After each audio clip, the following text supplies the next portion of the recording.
What if I told you that the strategies used by the greatest generals, rulers, and thinkers throughout history could help you conquer your modern-day challenges? Whether it's at work, in relationships, or in your personal growth, these principles are not just about war, they're about victory in life. Robert Greene's The 33 Strategies of War reveals the timeless tools to navigate conflict, outsmart competitors, and achieve lasting success. But here's the thing. These strategies aren't just about fighting battles. They're about mastering the psychology of competition. Greene weaves lessons from Sun Tzu, Napoleon, Julius Caesar, and even modern business leaders into practical frameworks for anyone looking to win in life. From managing conflict to making bold moves, this video breaks down the first 10 strategies from Greene's masterpiece. Each law comes with a story, an example, and a way to apply it today. This isn't about brute force. It's about sharp thinking, precision, and the art of strategy. So let's begin with the very first law of war. The first strategy is clear: declare war on your enemies. Greene teaches that neutrality is dangerous. In life, you can't be everything to everyone. Identify your true enemies, those who hold you back or oppose your goals, and focus your energy on overcoming them. Take Steve Jobs and Apple. Jobs famously declared war on Microsoft and positioned Apple as the bold, innovative alternative. This wasn't just rivalry, it was branding brilliance. By defining an enemy, he created a movement of loyal followers who saw Apple as a rebellion against the status quo. Who or what is holding you back? A toxic habit, a competitor, or even your own procrastination? Identify your enemy and fight strategically. The second law: do not fight the last war. Every battle is different, and relying on outdated strategies will lead to defeat. This strategy is about adaptability. Netflix disrupted the entertainment industry not by trying to compete with Blockbuster on DVD rentals, but by pioneering streaming services. They avoided the old battlefield entirely and created their own. When faced with a challenge, don't rely on old solutions. Ask yourself, is this strategy still relevant? Adapt to the present. The third strategy: amidst the turmoil of events, do not lose your presence of mind. Chaos is inevitable. What separates winners from losers is the ability to remain calm and decisive under pressure. During the financial crisis of 2008, Warren Buffett didn't panic. Instead, he saw opportunities where others saw chaos, making some of his most profitable investments during that time. Train your mind to stay calm. Whether through meditation, preparation, or mental discipline, control your emotions and act rationally. Fourth, create a sense of urgency and desperation. Sometimes the best way to motivate yourself or your team is to eliminate the option of retreat. Cortés, the Spanish conquistador, famously burned his ships upon reaching the New World. His men had no choice but to fight, knowing there was no way back. Put yourself in situations where failure isn't an option. Use deadlines or high-stakes challenges to bring out your best. The fifth strategy: avoid the snare of groupthink. Greene warns that groupthink can cloud judgment and lead to disastrous decisions. Abraham Lincoln surrounded himself with advisors who challenged him, rather than agreeing with him blindly. This allowed him to consider multiple perspectives during the Civil War. Encourage dissent and critical thinking in your team. Avoid echo chambers by seeking diverse opinions. Sixth, segment your forces. Success often comes from dividing resources strategically and targeting your opponent's weaknesses. Julius Caesar's ability to divide his legions into smaller, agile units helped him conquer vastly larger armies in Gaul. In business or personal goals, focus your efforts on one priority at a time rather than spreading yourself too thin. Seventh, Transform weakness into strength. Don't let limited resources stop you. Use them creatively. Gandhi's nonviolent resistance was a brilliant tactic, turning what seemed like weakness into a powerful strategy against British colonial rule. Ask yourself, how can I use what I have, even if it's small, to gain an advantage? Eighth, pick your battles carefully. Not every fight is worth your energy. Greene advises choosing conflicts that matter. The Allied forces in World War II avoided direct confrontation with Germany early on, instead weakening their supply lines before striking strategically. Be selective about where you focus your efforts. Sometimes the best strategy is patience. Ninth, know your enemy. To win, you must understand your opponent's strengths, weaknesses, and motivations.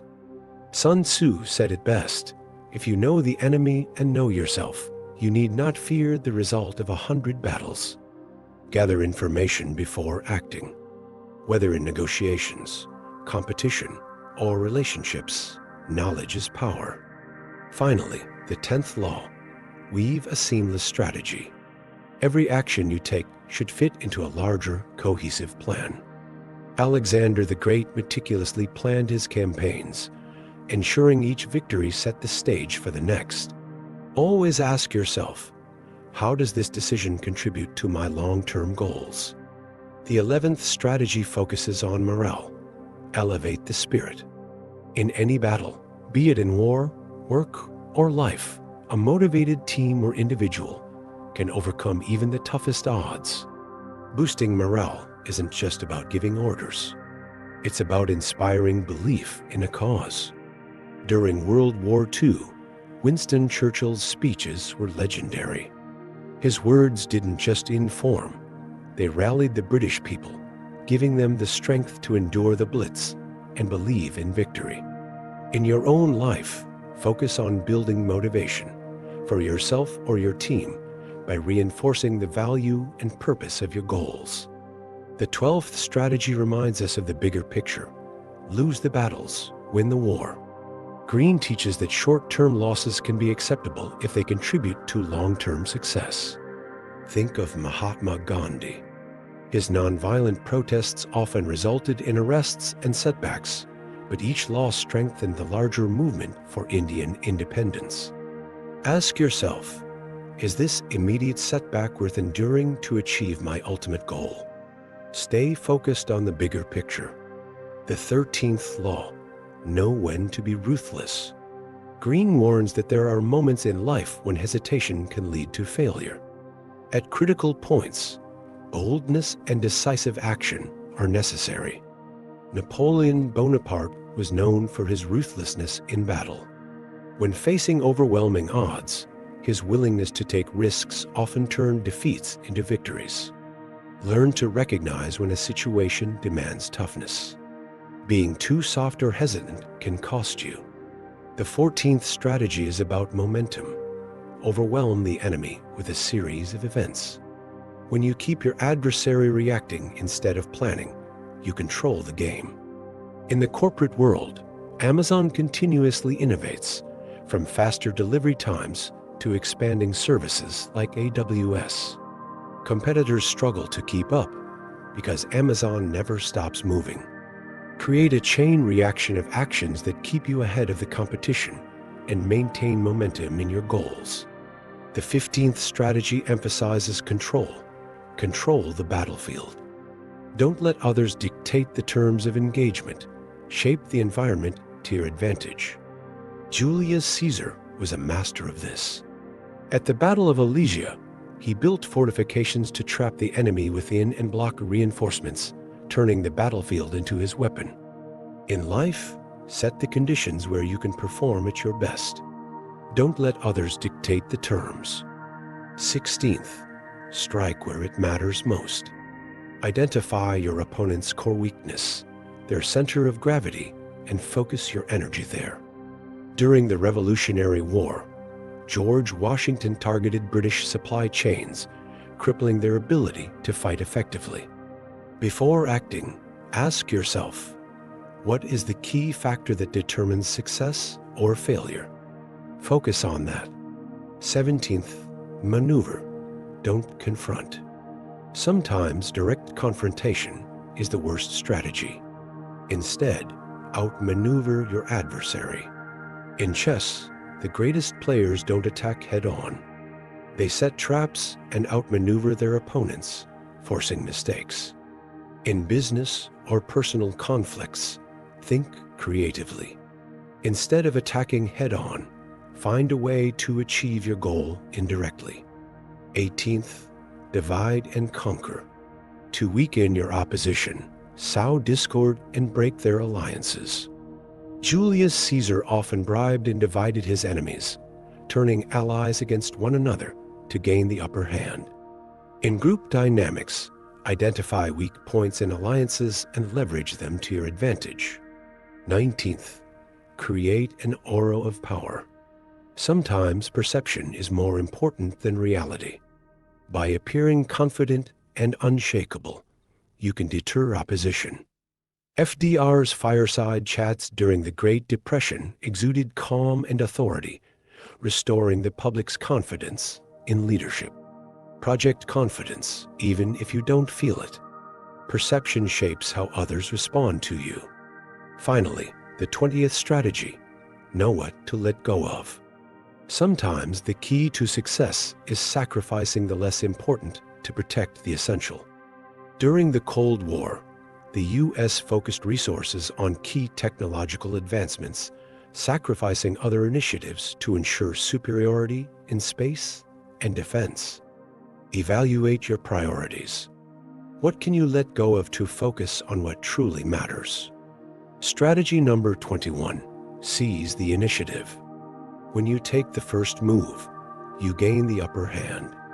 Being proactive forces your opponent to react on your terms, giving you control of the situation.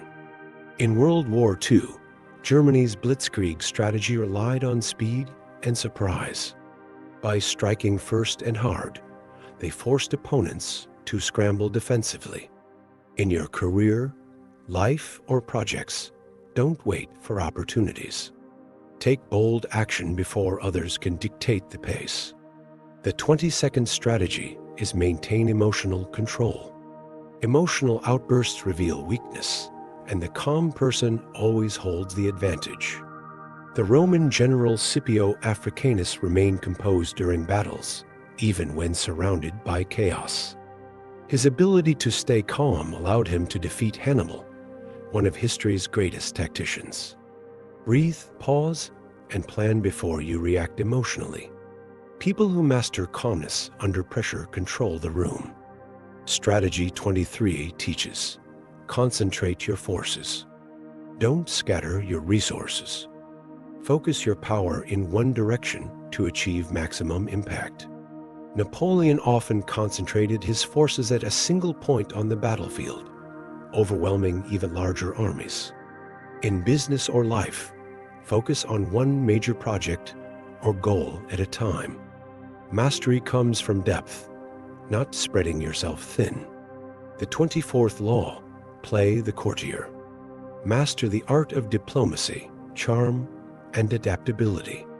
Make others feel important while quietly advancing your own goals. During the Renaissance, Machiavelli advised leaders to navigate political courts with charm while hiding their true intentions. Learn to adapt to different environments and people. Build alliances without revealing all your cards. Strategy 25 is about reinvention. Recreate yourself. You must constantly adapt and evolve to stay ahead of your enemies and competitors. David Bowie constantly reinvented himself, evolving his music and persona, which kept him relevant for decades. Embrace change. Don't be afraid to shed old versions of yourself to rise stronger and renewed. Strategy 26 teaches us, keep your hands clean. Distance yourself from the dirty work while maintaining your image of authority and control. In ancient Rome, emperors often delegated unpleasant tasks to generals or advisors, preserving their image as noble leaders.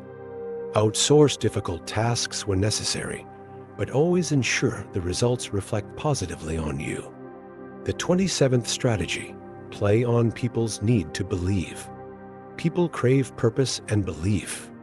To inspire loyalty, offer a compelling vision or cause. Leaders like Martin Luther King, Jr.B., mobilized millions by giving them something larger than themselves to believe in: equality and justice. When leading a team, inspire them with a shared mission. People will rally behind a powerful vision. Strategy 28: enter action with boldness. Hesitation kills momentum. Bold, decisive moves inspire confidence and throw your opponents off balance. Alexander the Great's bold military campaigns took his enemies by surprise, securing rapid victories. Stop overthinking. Act boldly, and others will follow your lead. The 29th strategy is plan all the way to the end. A brilliant plan means thinking through every outcome and obstacle in advance. Chess masters don't just play the next move. They plan 10 steps ahead. This foresight ensures victory. Before starting any project, visualize the entire path to success, including possible setbacks. Strategy 30 teaches us: make your accomplishments seem effortless. Mastery lies in hiding the effort behind your success. Make it look natural. Michelangelo, when asked about his sculptures, replied, "It's simple. I just remove the parts that don't belong." By downplaying effort, he elevated his genius. Show results, not struggle.